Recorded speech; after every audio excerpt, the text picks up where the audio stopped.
पुढे जाऊयात. मुसळधार पावसामुळे भांडूपमधला फुटपाथ खचलेला आहे.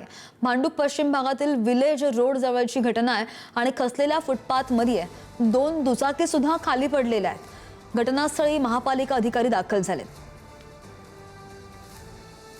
काल रात्रीपासून पुन्हा एकदा मुंबईमध्ये पाऊस सुरू झालेला आहे आणि मुंबईमधील भांडूप परिसरामध्ये उषानगर परिसरामध्ये इथे आपण पाहू शकता की आता हे फुटपाथ खचलेले आहे. सुमारे सकाळी 7:30च्या दरम्यान हे फुटपाथ खचलेले आहे आणि ह्याच्यावरती ज्या 2 बाईक होत्या त्या देखील ज्या नाल्यामध्ये पडल्याची घटना घडलेली आहे आणि ज्या सुदैवाने कोणतीही जीवितहानी यामध्ये झालेली नाहीये. पण ज्या प्रकारे आपण पाहिलं तर हे फुटपाथ खचून थेट नाल्यामध्ये गेलेले आहे आणि यामध्ये 2 बाईक होत्या त्या देखील खाली पडलेल्या आहेत. आणि त्यानंतर जेव्हा माहिती मिळाली त्यानंतर डायरेक्ट पालिका प्रशासन असेल किंवा पोलीस प्रशासन असेल त्यांनी लगेच जागेवरती येऊन संबंधित जे बाजूला बॅरिकेडिंग देखील केली आणि लगेच बाईक आहेत ज्या काढण्यात देखील आल्याचं आपल्याला पाहायला मिळतं. त्याने जवळपास मागच्या अनेक वेळापासून इथे पालिकेच्या कर्मचाऱ्यांकडून आता वृक्ष छाटणी देखील करण्यात येत आहे.